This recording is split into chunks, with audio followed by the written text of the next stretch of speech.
Welcome to Backbone Unlimited. My name is Matt Hartsky. In this episode, we're talking about high country mule deer hunting, but not from the romantic version a lot of deer hunters picture online, because every year, deer hunters head into the mountains believing they're ready. They bought good optics, they trained a little, they marked a few basins on a map, but once the hunt actually starts, the mountain exposes every weakness fast. High country mule deer hunting isn't just about hiking high and glassing big country. It's about preparation, discipline, patience, decision making, and honestly evaluating whether you're truly capable of handling what that terrain demands. The mountain doesn't care how excited you are, it doesn't care how expensive your gear is, and mature bucks definitely don't care how hard you trained if your scouting, glassing, or execution all falls apart once the pressure and fatigue set in. If you're not familiar with who I am, I've been hunting and guiding Western big game for over 34 years, and I've been a professional strength conditioning and nutrition coach for more than 30 years, and I'm here to help you become a more successful and consistent mule deer hunter. So today, I want to walk you through the real question most Western mule deer hunters never ask themselves honestly. Are you actually ready for high country mule deer? Are you ready to find deer before you ever leave home? One of the biggest mistakes hunters make is confusing map scouting with actual hunt preparation. Pinning a bunch of alpine basins doesn't mean you've built a real plan. High country mule deer country is huge, and if you show up hoping to randomly find deer, you're already behind. You need to understand elevation bands, feeding areas, bedding structure, escape terrain, water sources, access pressure, and glassing opportunities before the hunt even starts. Mature bucks rarely spend time in the easiest terrain to see. Most of them survive by living in broken pockets, shadowed folds, cliff bands, scattered timber edges, or awkward transition zones a lot of hunters overlook because they don't look pretty on a map. You also need backup plans. Weather changes, pressure changes, deer shift, wildfires, hikers, sheep, predators, or early hunting pressure can all completely alter where bucks spend their time. Hunters who only have one basin picked out usually panic once plan A falls apart.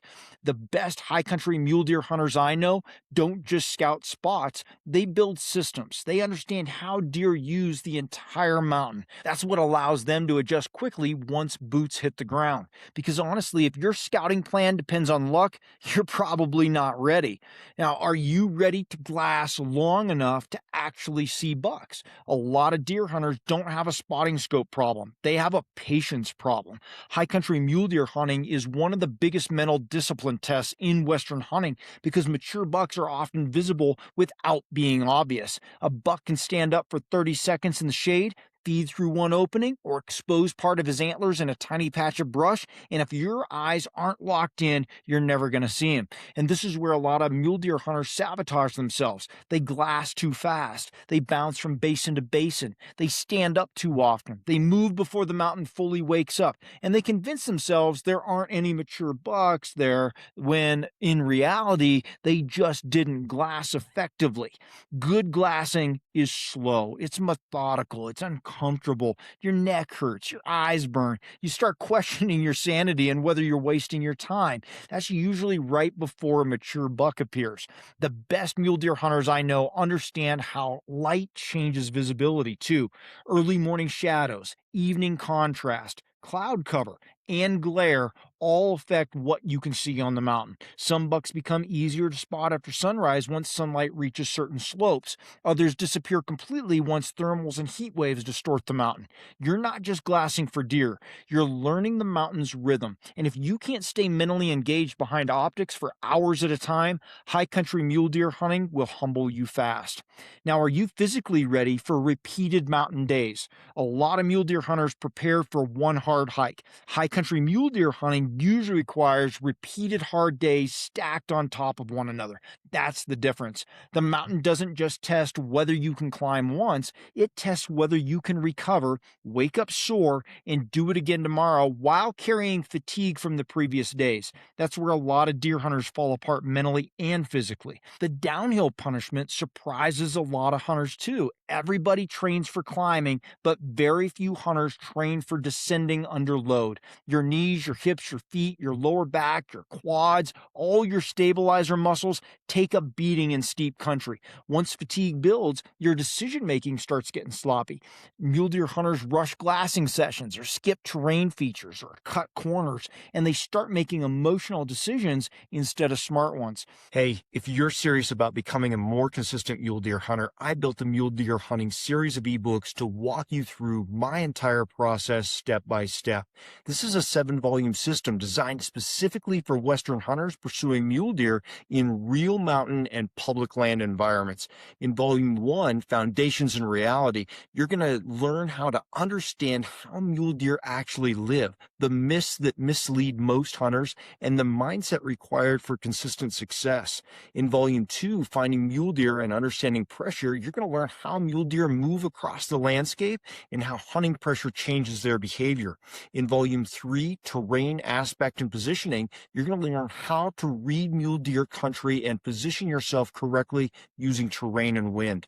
In Volume 4, Glassing, Visual Discipline, and Buck Identification, you're going to learn how to find mule deer, glass efficiently, and identify mature bucks. In Volume 5, Early Season and High Country Strategy, you're going to learn how to hunt velvet and early season bucks in alpine terrain. In Volume 6, Rut, Transition, and Late Season Movement, we're going to talk about understanding migration, cold weather movement, and how bucks shift through the season. And in Volume 7, Execution and Decision Stacking, we're going to talk about how to close the distance, execute under pressure, and make disciplined decisions during the stalk. If you want to hunt mule deer with structure instead of guesswork, you can buy them individually, or you can bundle all the volumes together and save 50% off the entire mule deer hunting series of ebooks at backboneunlimited.com. High country mule deer hunting also exposes weaknesses in hydration, nutrition, sleep, and pacing. Hunters who start too aggressively often burn themselves out halfway through the hunt. The mountain rewards consistency, not ego. And really, this matters more than a lot of hunters want to admit, because when a mature buck finally shows up, your body still has to perform. You still need to control breathing, move carefully, stabilize for a final shot, and pack that meat out afterward. Fitness alone obviously won't kill mature mule deer, but lack of fitness is going to absolutely ruin deer opportunities every single season.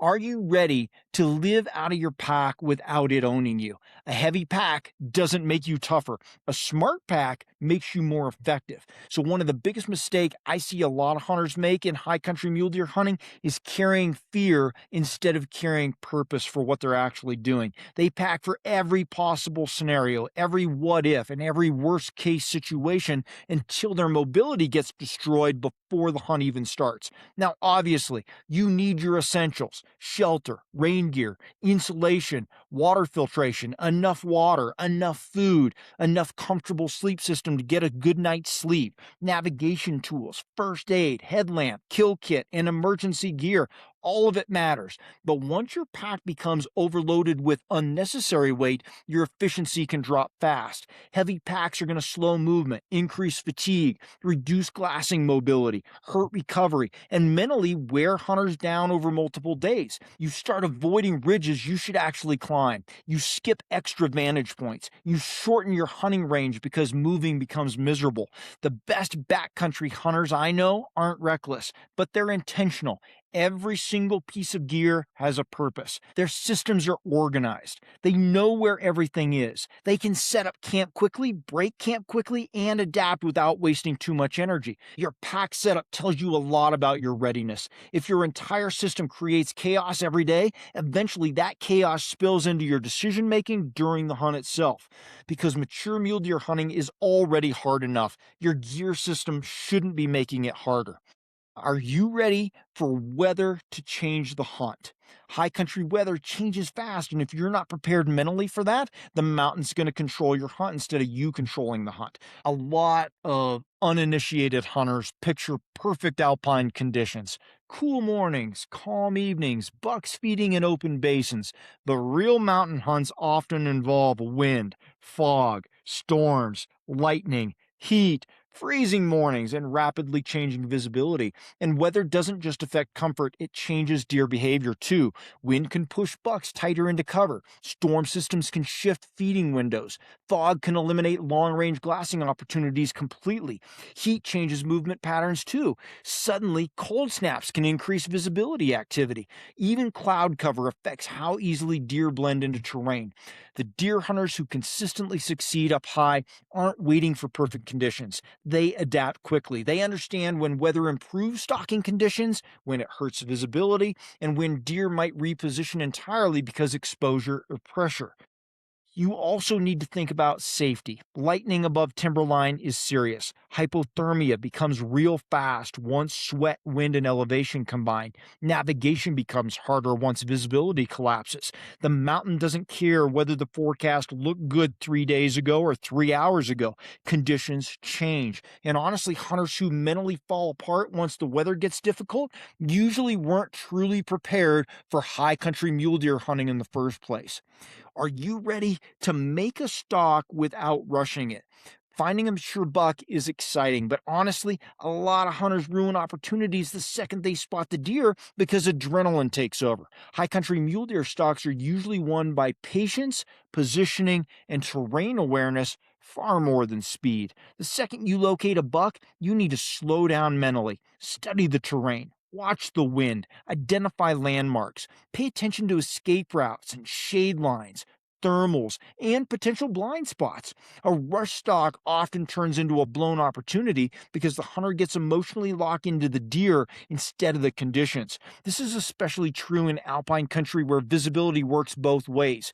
Mule deer survive because they catch movement extremely well. Sometimes the best move is waiting an hour before starting the stalk. Sometimes it's letting the buck bed completely. Sometimes it's circling further away than you want to because the wind demands it. A lot of hunters think successful stalks are aggressive. Most of the time, in my experience, truly successful stalks are controlled. And you also need to accept that some bucks simply shouldn't be stalked yet. That's maturity as a hunter. Forcing low percentage situations because you're impatient usually educates the deer and ends the opportunity completely. Sometimes discipline kills bigger bucks than aggression ever will. Are you ready for the pack out before you pull the trigger or release that arrow? A mature mule deer on the mountain feels incredible until reality hits, because once that buck is down, the work really starts immediately. One of the most overlooked parts of high country mule deer hunting is honestly evaluating whether you can actually recover that deer safely and efficiently from the terrain you're hunting, especially if you're solo. Distance, heat, elevation, weather, darkness, steep side hills, loose rock, and water availability all become serious factors once that meat is on the ground. A lot of hunters think about killing the deer. A lot of those guys don't think very deeply enough about getting the deer out. Meat care matters here. Warm temperatures can create problems fast in the early season alpine. You need game bags, airflow, shade, route planning, and realistic expectations about time and energy. Sometimes getting help is the smartest decision you can make. I've packed mule deer out plenty of times solo, but it is a lot of weight. That whole deer really adds up fast. And if you're not ready for that, it is brutal, especially if you've got a lot of downhill. And honestly, this chapter is where maturity as a hunter really shows up. Reasonable hunters think beyond the shot itself. They think about recovery before they ever squeeze the trigger or release an arrow. Because if you shoot a buck in a situation you realistically can't manage safely, that's not preparation. That's emotion, and it's reckless, and it is disregarding the importance of that deer's life. And high country hunting punishes emotional decisions hard. Now, at the end of the day, being ready for high country mule deer hunting has very little to do with pretending to be tough. It's really about honesty. You heard me say that word a lot during this episode. Honesty about your fitness, honesty about your scouting, honesty about your gear, your patience, your glassing ability, your recovery, your navigation, and your ability to stay disciplined once things stop going according to plan. Because the mountain exposes everything eventually. It exposes hunters who trained inconsistently, hunters who overpacked, hunters who rush stalks, hunters who depend on motivation instead of preparation. And really, that's why high country mule deer hunting is so addicting in the first place. It forces you to confront all of those realities. But the mule deer hunters who consistently succeed aren't always the strongest or the luckiest. Usually, they're the ones who prepared honestly. They adjusted quickly, they stayed patient, and they kept making smart decisions even when conditions got hard. And that's the real question behind this entire episode. Are you actually ready for high country mule deer? Now, if you want to go deeper into mule deer movement, pressure patterns, terrain positioning, and structured decision making, that's exactly why I built the Mule Deer Hunting series of ebooks. It's a progressive system designed to help you understand how mule deer actually use country and how to position yourself accordingly. I have a link to those ebooks in the description. And if you want ongoing access to the Team Backbone community, classroom, my full digital vault of mule deer resources, private discussions, and direct communication to me for planning, you can join Team Backbone at backboneunlimited.com underneath our membership tab. Everything we talk about here is connected. Preparation is not a single video, it's a system. Thanks for being here. I appreciate all of you. I hope to see you in the comments because I read them all. Until next time, train harder, hunt smarter, and never settle.